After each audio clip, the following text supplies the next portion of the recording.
할렐루야. 오늘 하루도 주님의 은혜가 함께하는 귀한 삶이 되시기를 바랍니다. 이제 8월도 마지막으로 가고 있습니다. 이제 시작되는 9월을 통하여서 하나님과 더 친밀해지고 가까워지는 삶이 되시기를 바랍니다.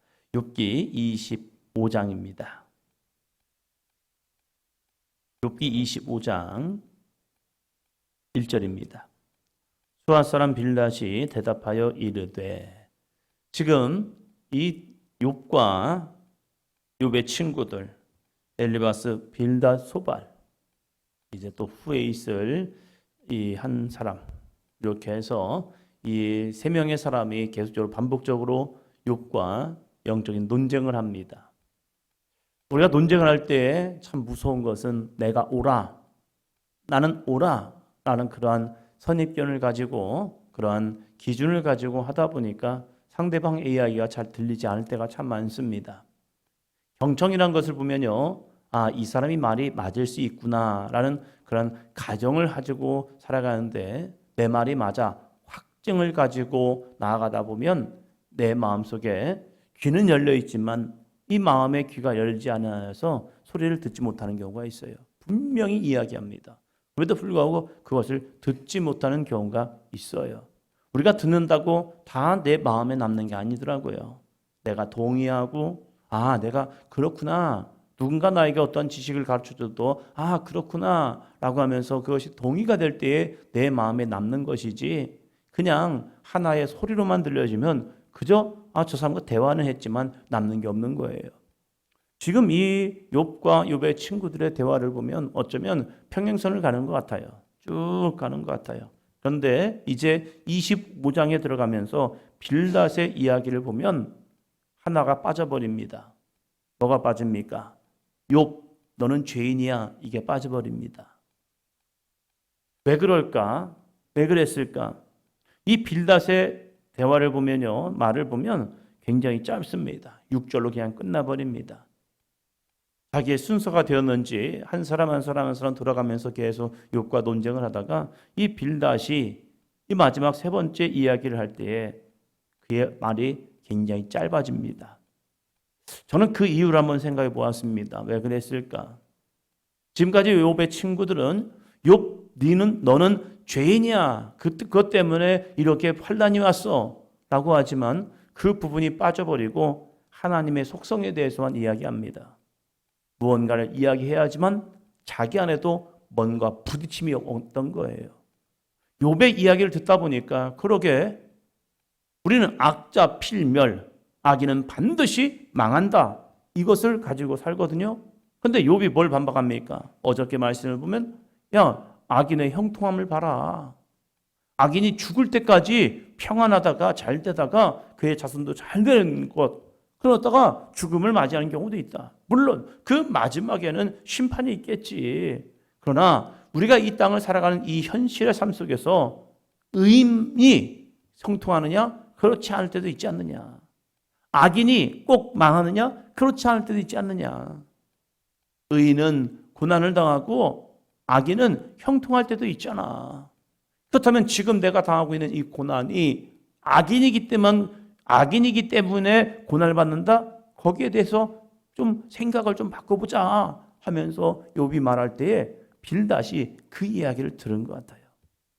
내 고집을 내려놓고 내 주장을 내려놓을 수 있는 방법은 저 사람의 말이 맞을 수 있겠다, 이러한 가정을 하지 않으면 끊임없이 내 고집만 가지고 나아갑니다. 저 사람이 왜 저런 말을 하지? 라고 할 때에 저 사람의 의도가 내가 선하게 받아들이면요, 모든 게 다 선해요. 그러나 내가 악하게 받아들이면 그냥 관심 있고 사랑의 말마저도 그저 싫은 거예요. 빌닷이 이렇게 이야기합니다. 2절. 하나님은 주권과 위엄을 가지셨고 높은 곳에서 화평을 베푸시느니라. 3절이요. 그의 군대를 어찌 계수할 수 있으랴? 그가 비치는 광명을 받지 않는 자가 누구냐? 하나님에 대한 이야기, 그 얘기만 하는 겁니다. 하나님은 주권과 위엄을 가지셨잖아. 높은 곳에서 화평을 베푸시잖아. 4절, 5절, 6절이요. 그런즉 하나님 앞에서 사람이 어찌 의롭다 하며 여자에게서 난 자가 어찌 깨끗하다 하랴.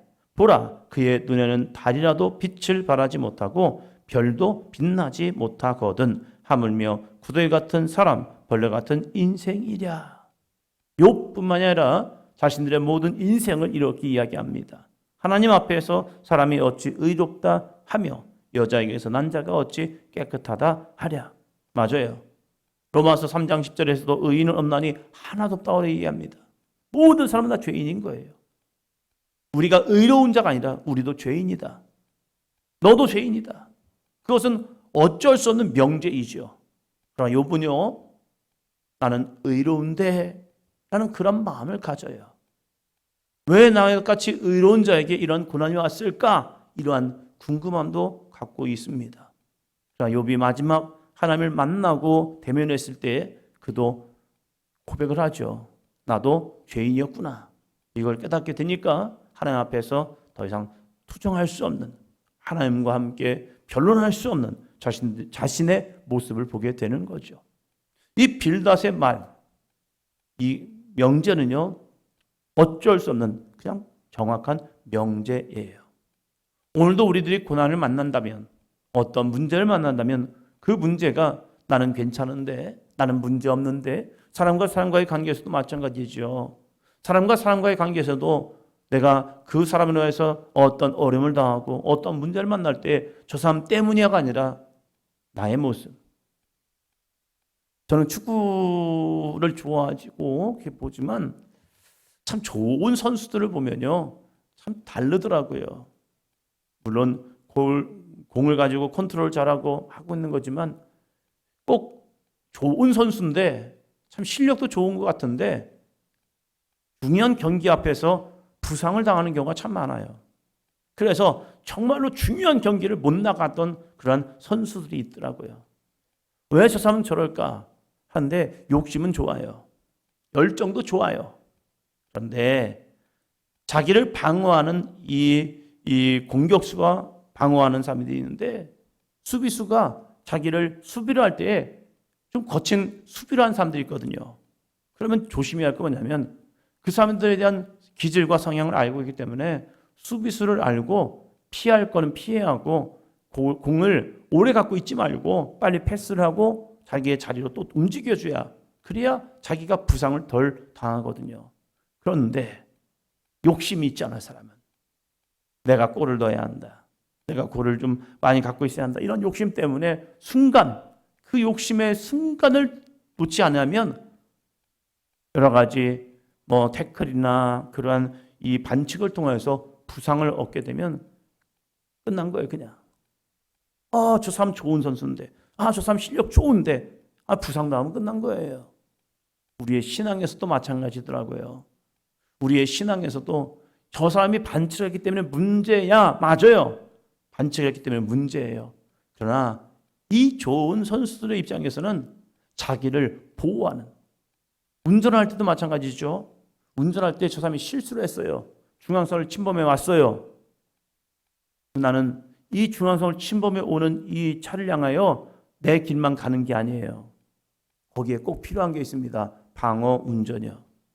나는 내가 할 길 간 건데 주장하면 그냥 사고 나요.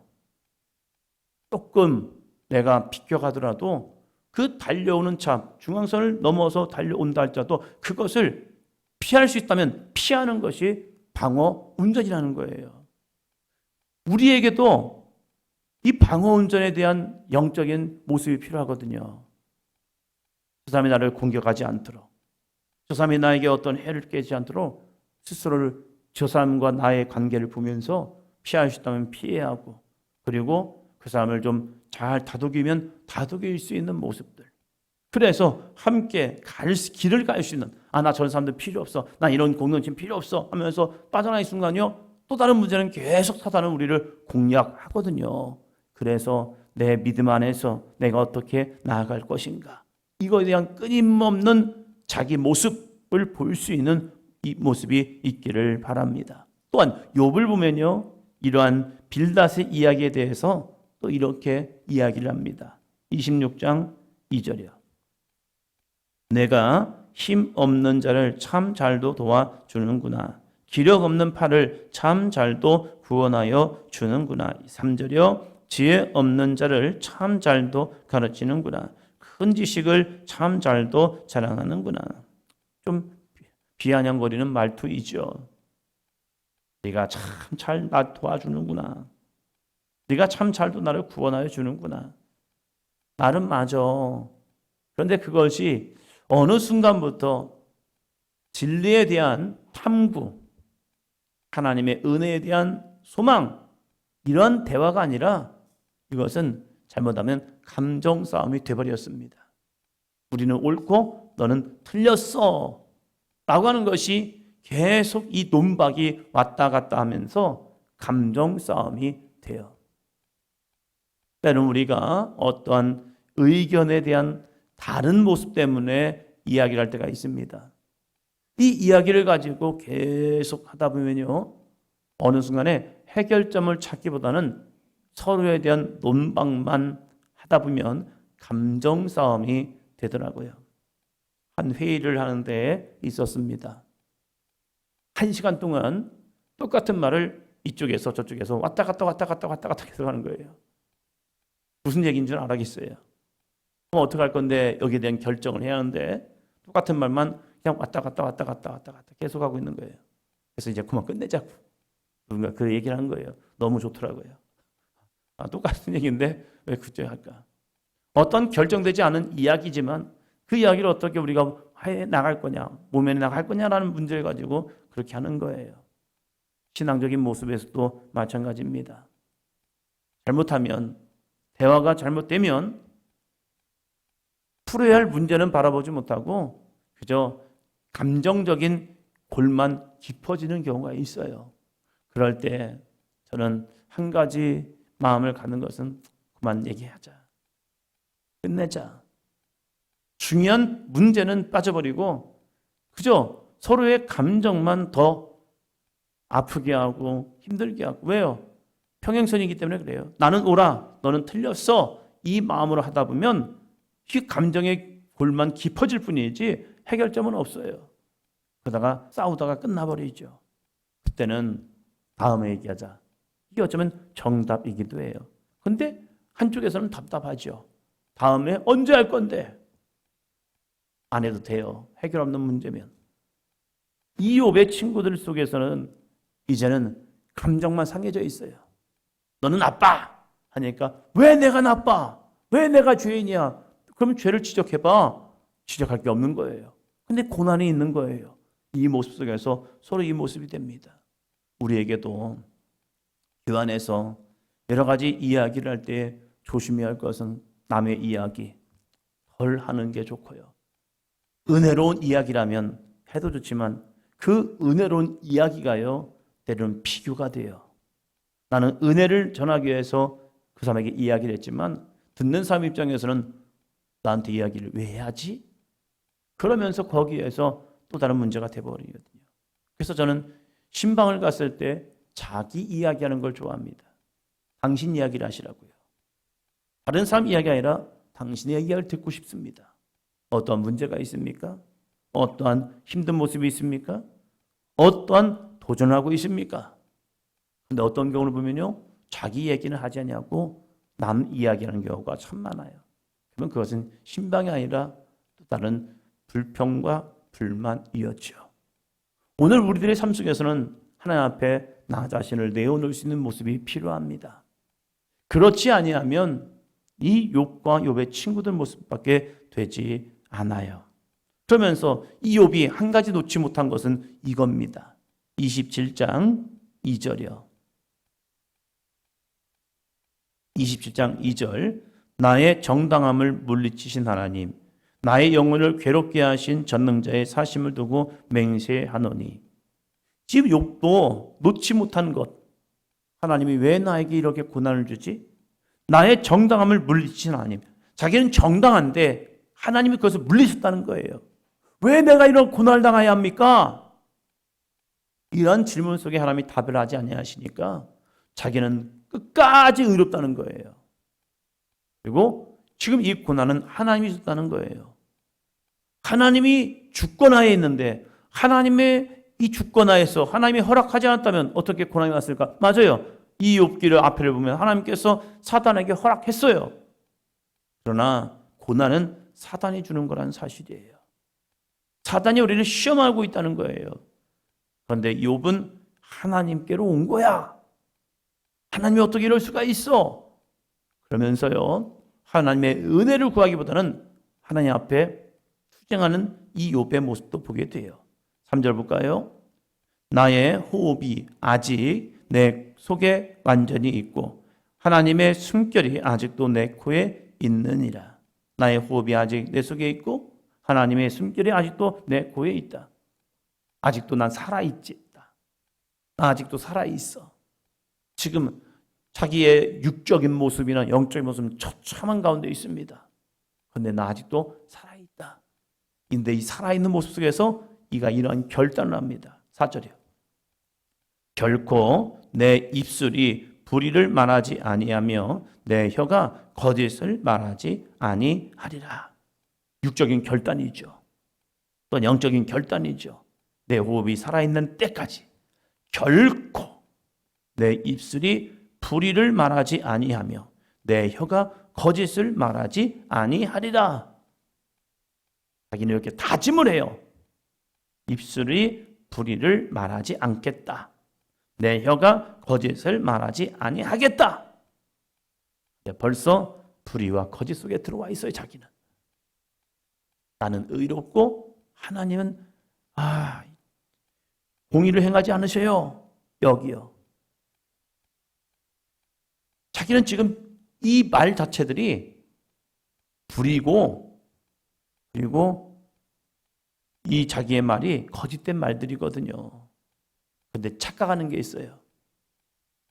나는 옳아. 난 옳아. 나는 정직해. 근데 이제 마지막 욥기 후반부의 마지막 보면 하나님께서 욥에게 제시하는 일들이 있죠. 제시하는 일들을 쭉 제시할 때 드디어 자신의 모습이 확 다가와요. 나는 깨끗하고 나는 정직하고 나는 신앙생활 잘했는데 저 사람이 나를 괴롭게 했구나. 그래서 그 사람은 나쁜 사람이야 라고 우리는 그렇게 판단하는 경우가 참 많더라고요. 근데 그게 아닌 거예요. 때로는 나 자신이 문제가 있었던 거예요. 근데 나 자신은 지금 열심을 가지고 믿음으로 헌신하고 막 이렇게 하니까 나는 잘 가고 있는데 저 사람 때문이야, 저 사람만의 문제였어 라고 이렇게 판단하는 경우고, 욥은 이 친구들과의 대화를 통해서 자신을 보았어야죠. 그리고 여전히 내가 거룩한 삶을 살아온 것 같지만 나도 이 빌닷이 말한 것처럼 하나님 앞에서 사람이 어찌 의롭다 할 수 있겠느냐. 맞아. 나도 죄인이야. 그래서 답이 보이지 않지만 끊임없이 우리가 기도해야 할 것은 하나님, 나는 죄인입니다. 나를 불쌍히 여기소서. 주님을 끝까지 의지할 수 있는 모습 우리에게 꼭 필요합니다. 그리고 늘 우리는 문제 속에 살아갑니다. 문제 없는 삶을 살았으면 좋겠어요 라고 하는 사람은 정답은 그냥 빨리 죽는 겁니다. 죽으면 문제가 끝나버리죠. 그러나 우리가 육신의 호흡이 있는 한, 내 코에 하나님의 숨결이 있는 한 끊임없이 문제는 옵니다. 이 문제 속에서 내가 어떻게 주님의 인도하심과 주님의 역사하심, 나 자신을 발견하고 어떻게 주님을 붙들 것인가. 욥은 하나님을 붙들지 않아도 자신의 의지와 자신의 결단으로 승리할 수 있다고 생각했습니다. 아닙니다. 어떠한 누구도 하나님의 은혜 없이 구원받을 사람 없습니다. 어떠한 누구도 하나님의 인도하심 없이 이 믿음의 길을 갈 수 있는 사람 단 한 사람도 없습니다. 그래서 우리는 끝까지 주님을 의지하고 주님과 함께, 주님, 나는 오늘도 주님의 은혜가 필요한 사람입니다 하면서 달려갈 수 있는 삶이 되시기를 바랍니다. 그리고 문제를 일으키고 문제가 일어난다면 주님, 저 사람 주님을 의지하기 원하고 바라보기 원하고 함께하기 원합니다 하면서 기도해 줄 수 있는 저와 여러분이 되기를 축원합니다.